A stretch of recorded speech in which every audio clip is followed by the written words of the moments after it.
أهلا بيكم في قناة وصفة من دهب. يا رب تكونوا بخير وفي أحسن حال.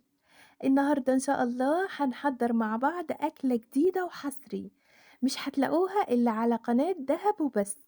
والوصفة دي بقى لعشاق القرنبيط أو الكرنبيط أو الزهرة، احنا عندنا في اسكندرية بنقول عليه كرنبيط. المهم هنحضر الكرنبيط النهاردة بطريقة عبقرية بدون قلي وبطعم جديد تماما عن اللي متعودين عليه. هنعمل أحلى صينية جلاش بحشوة الكرنبيط الرهيبة. طعمه بقى ما أقولكوش عليه. تخيلوا معايا كده، طبقة كده من الجلاش المقرمش ومعاها طبقة تانية من الكرنبيط المتبل تتبيلة لذيذة جدا، ومضاف إليه إضافات هتخليه كريمي وبيدوب كده في البق دوب، وطبقة تانية من الجلاش المقرمش. تخيلوا بقى الطعم هيبقى عامل ازاي. وكمان هنزود الجمال جمال، وهنحط على وشه بيتزا كده هنعملها بطريقة البيتزا علشان يبقى طعمه مميز، وطعمه بقى ما يتوصفش من جماله. شايفين جماله عامل ازاي؟ قطمت قطمتين بصراحة ما قدرتش امسك نفسي. ريحة وشكل وجمال وطعم حاجة كده ما تتوصفش من جمالها. يلا بينا نشوف الجمال ده اتعمل ازاي. اول حاجة عندنا هنا كرنبيتة صغيرة. انا جايبة 2 منها، الواحدة قد كف الايد كده. ولازم الكرنبيت يكون لونه ابيض، ما يكونش فيه اي نقط بني خالص علشان يكون طازة وطعمه حلو. هنبتدي بقى نشيل الحاجات السميكة دي اللي هي الفروع بتاعتها، ونبتدي نشيل الزهرة بتاعتها اللي هي الورد بتاعها ده، نخلعه كده من بعضه علشان تبقى قطع صغيرة زي ما انتوا شايفين. تمام.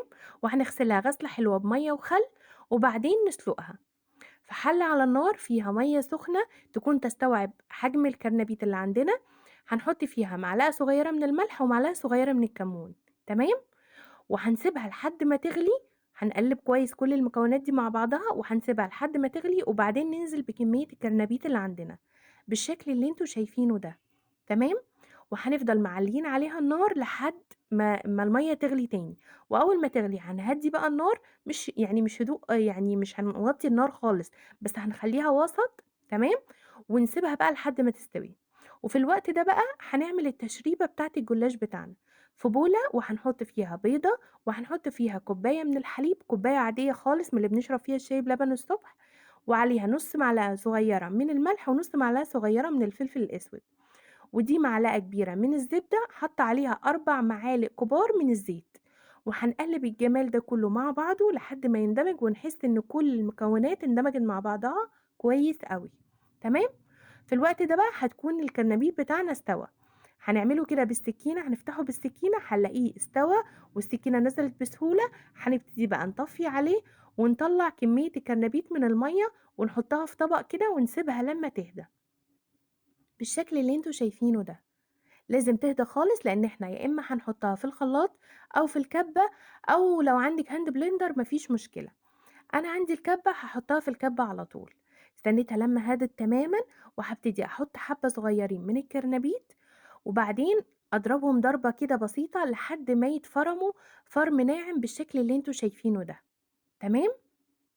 وبعدين هاكمّل الكمية كلّها، وبعدين أضيف عليها الحاجات دي: معلقة كبيرة من الدقيق، نُص معلقة صغيّرة من الشطة، نُص معلقة صغيّرة من الملح، نُص معلقة صغيّرة من الكمون.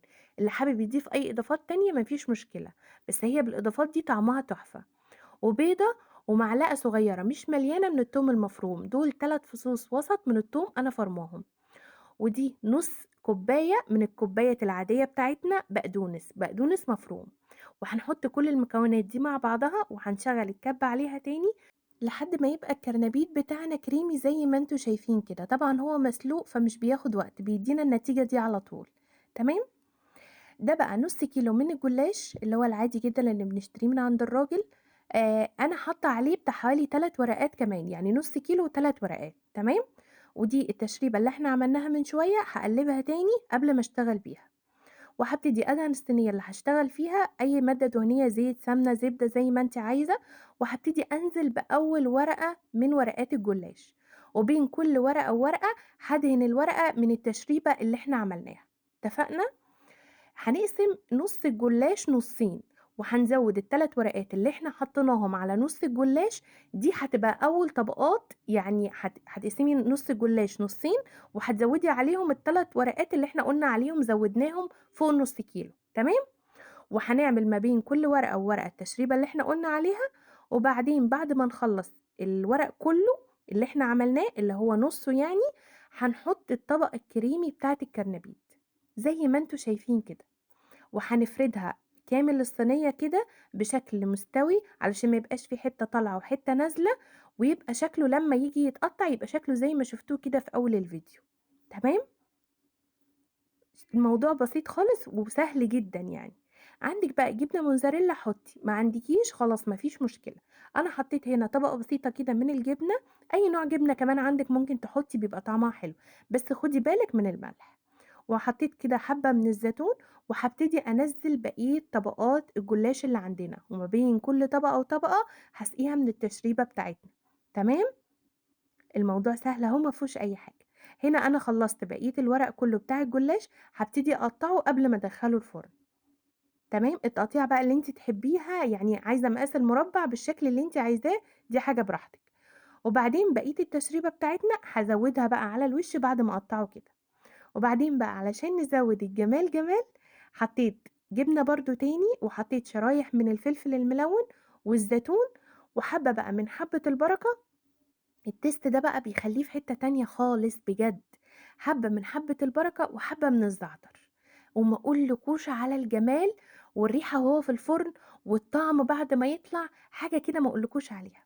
المهم هندخّلها الفرن وهنشغّل الفرن من تحت بس، لحد ما نحس إن الصينية أخدت لون، وبعدين هنشغّل في آخر حوالي 5 دقايق الصينية من فوق، علشان تدّينا اللون الرهيب ده اللي أنتِ شايفاه. لو شغّلتِ الشواية عليها من أول ما هتدخّليها هتلاقي الوش أخد لون والصينية من تحت لسه بيضا، فهتشغّلي الفرن من تحت بس، وبعدين هتبقي تشغّلي الشواية في آخر 5 دقايق، تمام؟ أنا أخدت معايا حوالي تِلت ساعة في الفرن، وكانت بالشكل اللي أنتم شايفينه ده. بجد يا جماعة تحفة، فكرة جميلة جدًا إن أنتِ تحطّي الجلاش وتحشيه كرنبيط، بجد بيبقى طعمه جميل جدًا، جدًا، جدًا. والله يا جماعة لو جرّبتوه هتعتمدوا الوصفة دي وهتبقوا تعملوها على طول. طعمه مختلف تمامًا عن اللي متعودين عليه للكرنبيط، وفي نفس الوقت مش تقيل، خفيف خالص، لإن إحنا مش مستخدمين مواد دهنية كتير، يعني يا دوبك معلقة الزبدة وكام معلقة الزيت اللي إحنا قُلنا عليهم وخلاص على كده. فهي خفيفة جدًا، جدًا، وطعمها بقى مش قادرة أوصف لكم جمالها. الوش البيتزا اللي إحنا عاملينه دوّة ناقلها في حتّة تانية خالص، مخلّيكِ بتاكلي حاجة في منتهى الجمال، مش عارفة توصفي جمالها، يعني مش عارفة تقولي الكرنبيط طعمه إيه والجلاش طعمه إيه، وطبقة البيتزا اللي إحنا عاملينها على الوش، حكاية بجد يا جماعة. أنصحكم تجربوها وإن شاء الله تدعوا لي دعوة حلوة. ومن فضلكم لو عجبكم الفيديو ما تنسونيش في اللايك والاشتراك في القناة والضغط على علامة الجرس عشان يوصل لكم كل جديد. ومن فضلكم شيروا الفيديو لقرايبكم وحبايبكم على قد ما تقدروا، ومع ألف سلامة.